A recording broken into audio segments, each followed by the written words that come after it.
sponsor officiel 1xBet. Sous le haut patronage de son Excellence Macky Sall, président de la République du Sénégal, le cabinet international Ecofinance Entreprises présente la plus prestigieuse cérémonie de distinction des entreprises en Afrique, le gala des 100 entreprises les plus dynamiques d'Afrique et du Sénégal. Événement majeur de promotion des entreprises en Afrique, cette cérémonie vise à récompenser les meilleures entreprises africaines sur la base des critères de l'expertise, de l'innovation, de la capacité de pénétration du marché et de l'impact de l'activité sur l'économie. 100 entreprises les plus performantes et les plus innovantes sélectionnées dans les 54 pays africains seront célébrées et révélées à l'Afrique et au monde entier. Événement majeur de mise en valeur de la qualité de l'environnement des affaires et des opportunités d'investissement. En Afrique, le gala des 100 entreprises les plus dynamiques d'Afrique et du Sénégal célèbre aussi le dynamisme des chefs d'État africains qui bâtissent sans relâche le continent. Soirée d'exception et d'excellence, le gala des 100 entreprises les plus dynamiques d'Afrique et du Sénégal se déroulera le 14 octobre 2023 au King Fahd Palace de Dakar et sera retransmis en direct sur 2STV et 10 chaînes de télévision en Afrique. Réservation 77 462 07 53 77 170 20 37. Sponsor officiel 1xBet. Gala des 100 entreprises les plus dynamiques d'Afrique et du Sénégal, célébrant la performance et l'innovation. TapTap Send mooy application bi tax nga mën a yónnee ak jot xaalis bitim réew ba Sénégal li ci neex mooy 2 euros dong ngay fay ca bitim réew ak lu xaalis bi mën a toll soo nekkee Canada États-Unis wala Angleterre doo fay dara yomb na te gaaw na ci saa si nga jot message bi sa téléphone ay yow li neex na di alors lan ngay xaar mën nga télécharger application bi ci Play Store ou Apple Store ci saa si nga daal di mën a yónnee.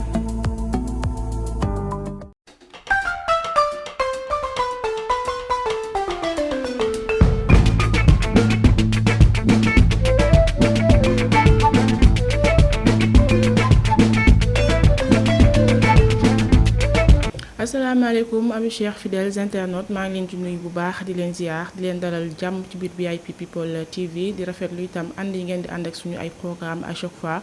bienvenue dans votre journal VIP comme ni leen koy présenter tous les jours lépp li nga xamante ni rek actualité la bu ñeel réew mi fii la ñuy toog ci kàttanu yàlla daal di leen koy digtal ñu dooree ak ki nga xamante ni rek moom mooy Fou Malade kàddu yi nga xamante ni yëkkati na ko le Pastef trouve son plan B il y a un gros flou quant à la participation de Ousmane Sonko à la présidentielle moom pour Fou Malade nag jàpp na ni moom Ousmane Sonko du bokk ci li nga xamante ni rek moom mooy jongante bi nar a am en 2020. déjà moom chroniqueur bu TFM boobu lim ci teg daal moom mooy Macky Sall nee na duma dem Ousmane Sonko du dem et que rek la candidature de Ousmane Sonko a été hypothéquée par Macky Sall loolu daal la jàpp na ni daal moom Macky Sall moo hypothéqué li nga xamante ni rek moom mooy candidature bu Ousmane Sonko duma dem doo dem. ñu jàll aussi ci li nga xamante ni rek moom moo xew ca match amical bi nga xamante ni rek moom moo dox diggante Sénégal ak Algérie ak li nga xamante ni rek moom moo fa jotoon a am moom Mame Boye Diao nag ñëw na ne dañ ko tere dugg li nga xamante ni rek moom mooy ci stade bi ki nga xam ne rek moom mooy Pape Malick Ndour ministre de la jeunesse bañ ko ci interpellé moom nag li mu wax moom mooy Sénégal maanaam victimisation lu baax la fi et que rek moom Mame Boye Diao ñoom ñaar xamante nañ bu baax a baax xam na ni politique lay def waaye li nga xamante ni yëkkati na ko comme ay kàddu nekkul lu am et que rek ki nga xamante ni rek moom mooy Amadou Ba nekkul woon sax nag ca stade ba moom premier ministre bi en tant que ministre des sports itam xamul woon ni sax moom Mame Boye Diao day ñëw ci li nga xamante ni rek moom mooy boobule match kon nag bu waxee lu nu mel du leen rek lu dul politique ak victimisation ndax xam na ni rek victimisation dafay marché bu baax a baax fii nga xamante ni rek moom mooy Sénégal daal dina koy daal démasqué ci loolu nga xamante ni rek yëkkati na ko comme ay kàddu. mondial de football des malentendants Amadou Ba remet le drapeau national au Lions ce vendredi. Le Premier ministre Amadou Ba, par ailleurs ministre chargé des sports, va procéder tey ci vendredi bi à la remise du drapeau national à l'équipe nationale de football loolu daal la ñu daal di xamle tey daal à partir de 18h ci la cérémonie boobu di commencer ñu ngi koy defee nag ca primature loolu lañ ko daal di bindee ñu ngi xamal ni nag les Lions sont logés dans la poule D en compagnie de la France, Australie et du Koweït noonu daal la ñu ko daal di xamalee maanaam moom premier ministre Amadou Ba tey à partir de 18h ci lay jox li nga xamante ni rek moom mooy drapeau bi suñu gaynde yi. ñu ñëw ci beneen information Kolda les jeunes de l'APR demandent à Abdoulaye Bibi Baldé de quitter Benno Bokk Yakaar depuis son éviction de la tête de la direction générale de la Poste. L'ancien ministre et ex-maire de Kolda Abdoulaye Bibi Baldé est devenu la cible de la colère de nombreux jeunes à Kolda. Ils lui reprochent de rester dans une coalition qui, selon eux, ne lui donne pas la visibilité qu'il mérite. ñi nga xamante ni rek ñoom ñooy jeunes yi ne foofu nga xam ne rek moom mooy Kolda jamono ji nag ñu ngi réclamer nekk ci nopp ki nga xamante ni rek moom mooy Bibi Baldé mu quitté fi nga xamante ni rek moom mooy Benno Bokk Yaakaar ndaxte jàpp na ni rek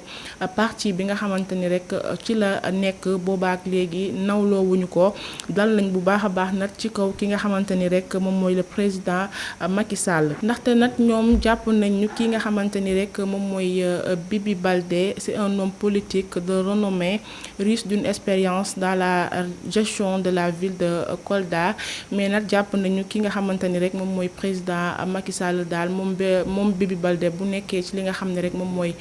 coalition wam bile muy Benno Bokk Yaakaar daal amu ci benn visibilité gisu ci boppam loolu nag métti na bu baax a baax jeunesse bu nekk Kolda ba tax na rek ñoom ñu ngi sàkku ci moom mu quitté fi nga xam ne rek moom mooy Benno Bokk Yaakaar. ñu ñëw ci beneen information candidat à la présidentielle de 2024 la réponse de Youssou Ndour face aux journalistes français. L'ancien ministre de la Culture et du Tourisme puis ministre conseiller de Macky Sall, Youssou Ndour a démissionné de ses fonctions la semaine dernière. Alors que les candidats se multiplient dans le camp présidentiel moom Youssou Ndour ancien ministre de la Culture et du Tourisme ginnaaw itam ba mu démissionné poste de ministre conseiller am ci ki nga xamante ni rek moom mooy président Macky Sall. moom nag dem na fi nga xam ne rek moom mooy France 5 ginnaaw rek maanaam interview bi nga xamante ni jot na ko am ak journaliste yi dañ koo laaj ndax day préparer li nga xamante ni rek moom mooy candidature am pour samp ndëndam ci élection présidentielle yu ñu jëm moom nag nee na bu duggee ci li nga xamante ni rek moom mooy politique par accident la. Mais chaque fois que mon peuple a besoin de moi je suis là avec mon expérience loolu la daal di xamle nee na après 12 ans yi nga xamante ni rek ànd na ko ak président Macky Sall c'est la fin d'un cycle avec des hauts et des bas. La semaine dernière j'ai quitté mon poste de ministre conseiller et de la coalition au pouvoir mais aujourd'hui nous sommes en train de faire le point. ci la ñu nekk maanaam di def li nga xamante ni rek moom mooy le point ci mouvement wam boobu di fekkee ma ci boole waaye nag nee na si peu dinañu décider ba xam dañuy bokk ci joŋante 2024 bi wala déet waaye nag dina def déclaration lu yàggul dara loolu daal la tontu ñi nga xamante ni rek ñoom ñooy journaliste français yi nga nekk France 5 ci interview boobu nga xamante ni amaloon na ko. ñu ñëw ci beneen information scandale sexuel au Real Madrid 3 joueurs arrêtés. Le prestigieux club de football espagnol, le Real Madrid, se retrouve plongé dans un scandale sans précédent, ébranlant sa réputation immaculée. ñoom daal ci benn affaire scandale sexuel ci lañ leen tudd ñetti joueurs yi nga xamante ni rek ñu ngi biir Real Madrid ont été arrêtés par les autorités waaye nag li nga xamante ni moom mooy identité joueurs yi maanaam ba tey xamaguñ ñan la mais selon les informations il s'agit de 2 membres de l'équipe réserve et 2 membres de l'équipe C. boobaa léegi nag rumeur yi ñu ngi circuler ci boobule équipe waaye nag ñu ngi xamal ni moom police wëyal na li nga xamante ni rek moom mooy enquête am ci mbir moomu suite au dépôt d'une plainte le 6 septembre dernier à Mogo maanaam aux îles Canaries ki nga xamante ni rek moom mooy yaayu mineur bi ñu sàkk moom moo déposé boobule plainte waaye nag lim ci teg moo nekk tam loo xamante ni rek doy na waar ndaxte nee na agresseurs yi dañoo tëddee li nga xamante ni rek moom mooy doomam ba noppi rek daal di def beneen vidéo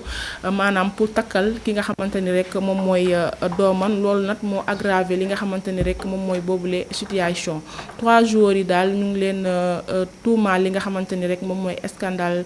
sexuel ñu ngi fubalee foofu nga xamante ni rek moom mooy Real Madrid jamono ji nag ñu ngi ci loxoy yoon. ñu jàll ci beneen information insécurité la police interpelle 678 individus. La police nationale multiplie ses missions pour assurer la sécurité des citoyens et de leurs biens. C'est dans ce cadre qu'une nouvelle vaste opération de lutte contre la délinquance a été déroulée dans la nuit du mercredi au jeudi à 20h, de 20h à 6h du matin. Maanaam daal ji nga xamante ni rek ñoom ñooy suñu takk der yi ñu ngi def liggéey bu am solo ci li nga xamante ni rek moom mooy kaaraange askan bi plus de 600 policiers la ñu wàccee ci terrain bi mu am nag ay policiers yoo xamante ni sol nañ tundi mais am na ci ñenn ñoo xamante ni rek ay civil lañ pour ñu maanaam saytu l'étendue du territoire national. Lors de ce large ratissage, l'opération supervisée par la direction de la sécurité publique a permis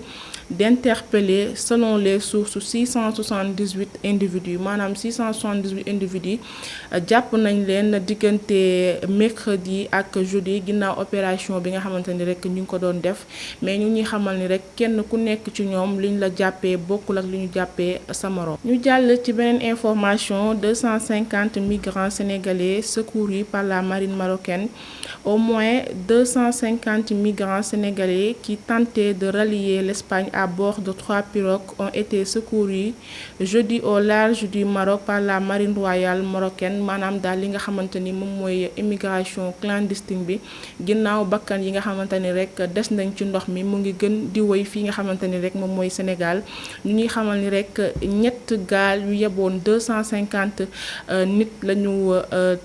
teg loxo foofu nga xamante ni rek moom mooy ca waaxu Maroc yi mu am nag ñaari nit yoo xamante ni rek am nañ ci ay blessé yu métti ba dañ leen a mujjee évacuer d'urgence ca hôpital bu Dakhla mais ñi nga xamante ni tam ñoom ñooy rescapé yi daal jamono ji ñu ngi ca centre d'accueil et d'hébergement bu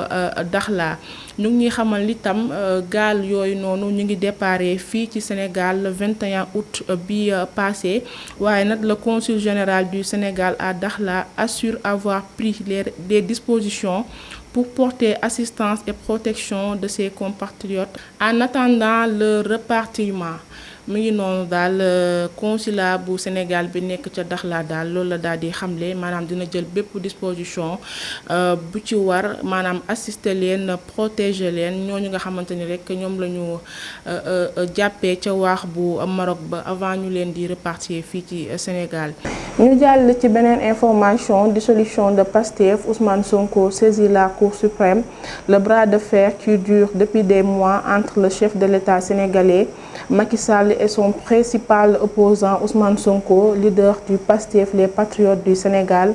pour le travail, l'éthique et la fraternité se poursuit. ginnaaw rek lundi bi nga xamante ni rek gouvernement bu Sénégal lundi 31 juillet la ñu defoon annonce ni dañoo dissoudre boobule parti muy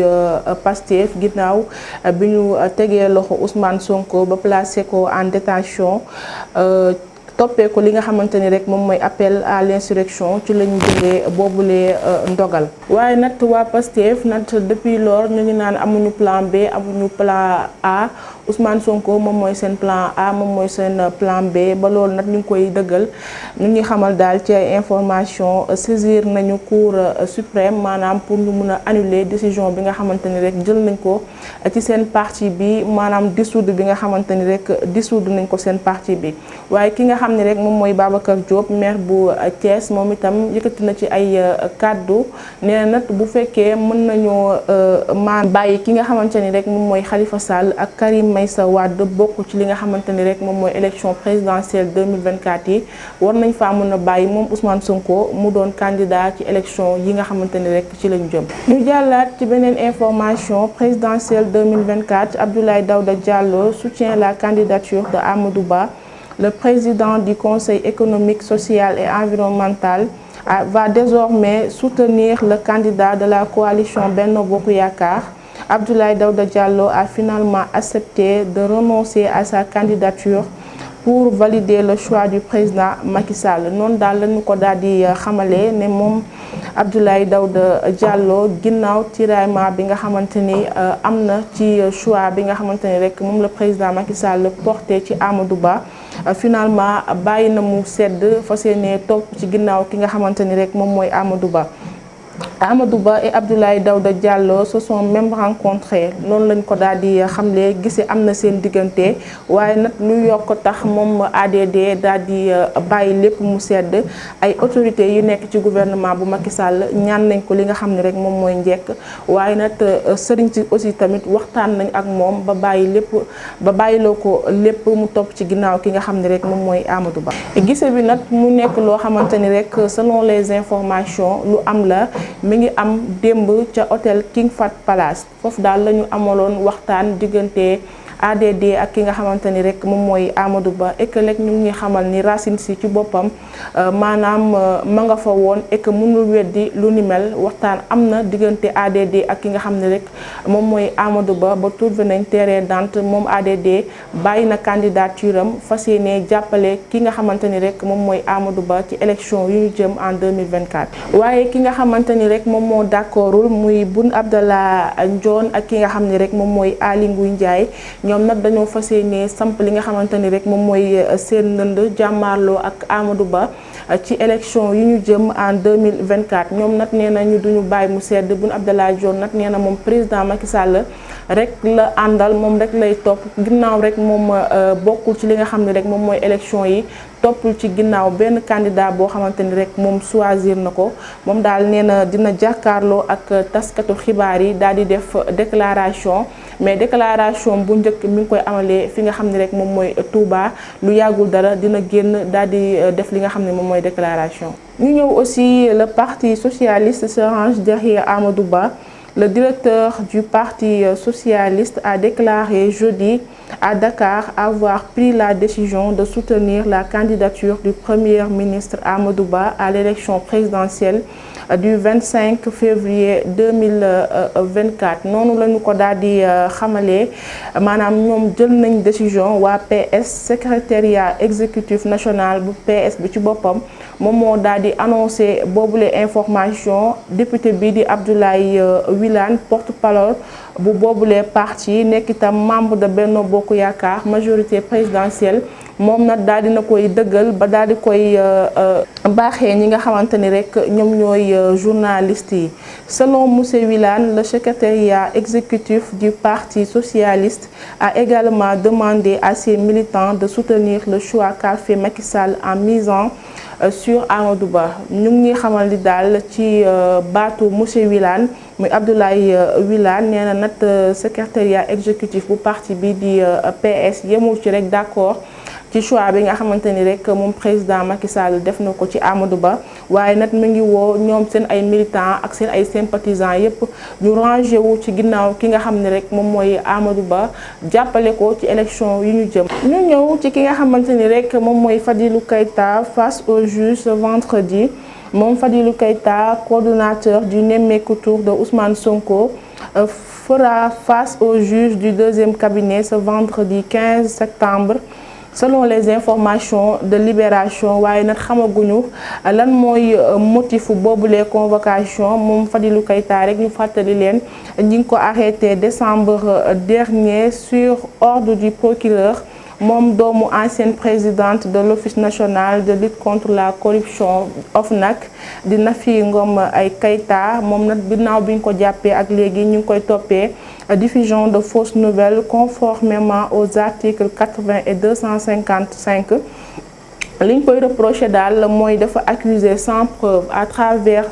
benn publication boo xamante ni rek def na ko sur Facebook accusé état bu Sénégal ni ñoom ñoo nekk ci ginnaaw disparition gendarme yi di Didier Badji ak ki nga xamante ni rek moom mooy sergent Fulbert Sambou mi nga xamante ni rek dañ ko retrouver sans vie ci ay falaises du Cap Manuel ginnaaw publication boobu nga xamante ni defoon na ko ci lañ ko tegee loxo boobaak léegi mais tey daal lañu xamal ci la nar a jàkkaarloog juge du deuxième cabinet bi.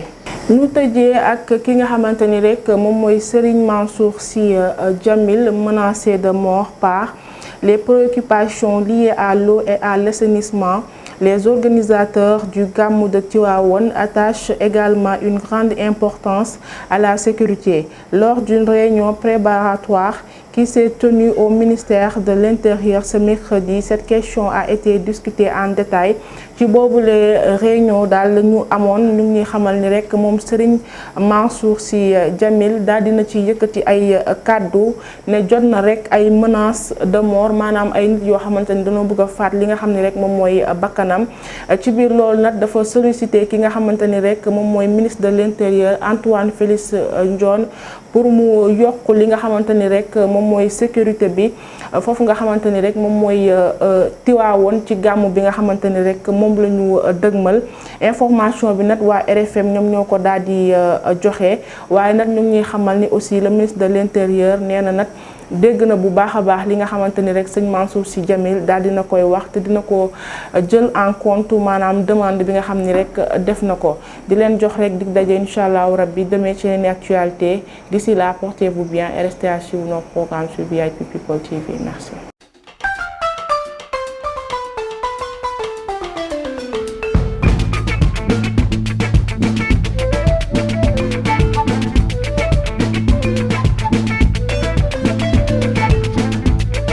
Sponsor officiel OneXBet. Sous le haut patronage de son Excellence Macky Sall, président de la République du Sénégal, le cabinet international Ecofinance Entreprises présente la plus prestigieuse cérémonie de distinction des entreprises en Afrique, le gala des 100 entreprises les plus dynamiques d'Afrique et du Sénégal. Événement majeur de promotion des entreprises en Afrique, cette cérémonie vise à récompenser les meilleures entreprises africaines sur la base des critères de l'expertise, de l'innovation, de la capacité de pénétration du marché et de l'impact de l'activité sur l'économie. 100 entreprises les plus performantes et les plus innovantes sélectionnées dans les 54 pays africains seront célébrées et révélées à l'Afrique et au monde entier. Événement majeur de mise en valeur de la qualité de l'environnement des affaires et des opportunités d'investissement. En Afrique, le gala des 100 entreprises les plus dynamiques d'Afrique et du Sénégal célèbre aussi le dynamisme des chefs d'État africains qui bâtissent sans relâche le continent. Soirée d'exception et d'excellence, le gala des 100 entreprises les plus dynamiques d'Afrique et du Sénégal se déroulera le 14 octobre 2023 au King Fahd Palace de Dakar et sera retransmis en direct sur 2STV et 10 chaînes de télévision en Afrique. Réservation 77 462 07 53 77 170 20 37. Sponsor officiel OneXBet. Gala des 100 entreprises les plus dynamiques d'Afrique et du Sénégal, célébrant la performance et l'innovation. TapTap Send mooy application bi tax nga mën a yónnee ak jot xaalis bitim réew ba Sénégal li ci neex mooy 2 € dong ngay fay ca bitim réew ak lu xaalis bi mën a toll. soo nekkee Canada, États-Unis wala Angleterre doo fay dara yomb na te gaaw na ci saa si nga jot message bi sa téléphone ay yow li neex na di. alors lan ngay xaar mën nga télécharger application bi ci Play Store ou Apple Store ci saa si nga daal di mën a yónnee.